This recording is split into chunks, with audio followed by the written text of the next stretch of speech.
요즘 유럽의 분위기가 심상치 않습니다. 독일에서는 네오나치 정당이, 오스트리아, 이탈리아, 스페인에서는 히틀러와 무솔리니 그리고 프랑코의 후예들이, 프랑스 또한 백일우월주의자와 나치 무장 친위대가 설립한 정당이 약진에 거듭하고 있죠. 한 곳도 아닌 각국에서 동시다발적으로 벌어지는 이 현상은 마치 1930년대 유럽을 방불케 하는데요. 이들은 도대체 왜 이러는 걸까요? 정말 지금 이 시대에 파시즘의 부활을 원하기라도 하는 걸까요? 그래서 오늘은 유럽의 우경화에 대해 이야기를 해볼까 합니다.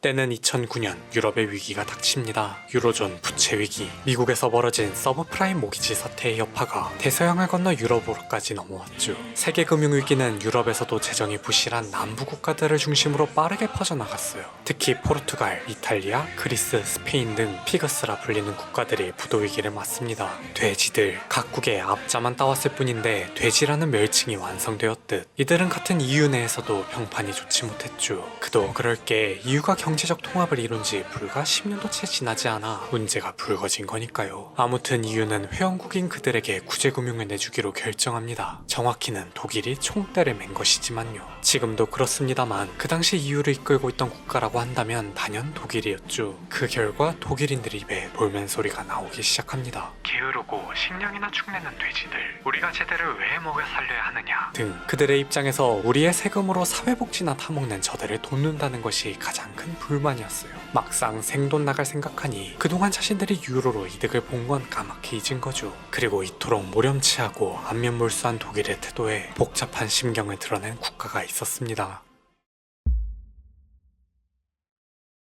그건 바로 영국이에요. 영국은 꽤 오래전부터 브렉시트를 고민해왔죠. 그것도 1975년 EU의 전신 EC에 가입한 지 고작 2년 만에 국민투표를 실시합니다. 처음부터 다른 유럽의 국가들과 하나로 취급받고 싶지 않았던 거예요. 콧대 높은 영국인들은 다수결로 잔류를 택했음에도 끝까지 굴하지 못했죠. EU가 유로를 도입할 때 홀로 파운드를 고수하는 등 미온적 태도를 보입니다. 이로 인해 같은 경제 강국인 독일과 달리 이득 본 건 없는데 분담금은 비슷하게 내는 당차게 빠져요. 그나마 얻은 혜택도 이민과 난민이 대거 유입되면서 사실상 불이익이 더 컸죠. 당연히 영국 내에서는 또다시 브렉시트에 대한 여론이 들끓습니다. 문제는 우리나라도 그렇고 어느 국가든 위기가 찾아오면 이를 이용해 먹으려는 기회주의자들이 고개를 쳐든다는 거예요. 영국은 보수당이 그러했죠. 이들은 당시 여당인 노동당이 세계 금융위기에 제대로 대처하지 못한 덕분에 정권 교체를 이뤄낼 수 있었습니다. 하지만 어부지리로 꿰찬 만큼 국민들로부터 완전한 신임을 얻은 건 아니에요. 이에 확실한 한방이 필요했던 보수당은 정치적 무리수를 던졌죠. 그게 바로 재투표였습니다. 2013년 데이비드 캐머런 당시 영국 총리는 선거를 앞두고 이런 말을 남겨요. 영국 정치에서 유럽연합과 관련된 질문들을 정립해 나가야 한다. 2015년 총선에서 보수당이 다시 집권한다면 2017년 안에 브렉시트를 결정할 국민투표를 하겠다. 전형적인 표퓰리즘 공약이었죠. 그러나 실제로 당이 재집권하고 본인도 재선에 성공하며 주워 담을 수 없게 됩니다. 그는 국민투표 직전까지 영국이 EU에 남아야 더 안전하고 살기 좋은 나라가 된다. 이 모든 것을 한마디로 요약하면 다 함께다. 우리나라와 전 세계가 해결해야 할 과제 가운데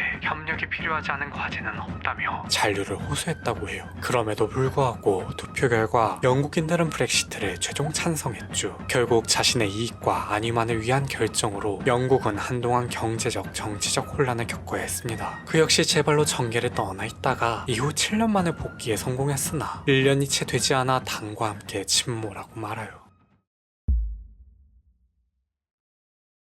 그 와중에 다시 대서양 건너 미국에는 웬 또라이가 등장했죠. 그건 바로 도널드 트럼프였습니다. 미국이 영국의 식민지였어서 그런지 그 또한 전근대적 사고방식을 고집했어요. Make America Great Again. 여태 세계의 경찰을 자처했던 미국이 이제부터 나만 잘 먹고 잘 살겠다는 자국민 우선주의를 내세우기 시작한 거죠. 게다가 지구온난화를 단순 음모론 취급하며 파리협정 탈퇴를 선언하는 등 파격 행보를 보입니다. 이민 안 받겠다면서 멕시코 국경에 장벽을 쌓고 중국 때려잡겠다면서 전 세계에 관세 폭탄을 돌리며 여기에 유럽의 정체성과도 같은 친환경을 부정한 거예요. 당연히 곳곳에서 불만이 터져나왔죠. 하지만 그 무엇도 바뀌지 않았습니다. 이후에 큰형님 독일이 침묵을 지켰으니까요. 당시 앙겔라 메르켈 독일 총리가 난민 수용 정책을 유지하겠다는 입장을 고수했죠. 2015년부터 16년까지 2년 동안 무려 120만 명의 난민을 받아들인 것도 모자라 난민 할당제를 주장한 겁니다. 인도주의 좋아요. 난민 당연히 받아야죠. 그러나 그녀의 무모한 난민 수용은 증오범죄, 테러, 난민 밀어넣기 등 수많은 문제를 야기합니다. 국민들 입장에서 정말 어이가 없지 않았을까요? 가뜩이나 당장 나도 먹고 살기 힘든데 정부는 온통 친환경과 난민 문제에만 몰두할 뿐 정작 그들을 뽑아준 자신들은 뒷전이 되고 말았죠. 주객이 전도가 된 상황. 마침내 엘리트주의에 빠진 그들에게 직접 가르쳐 줄 때가 온 겁니다. 바로 민주주의 사회에서 모든 권력이 누구로부터 나오는지 말이에요.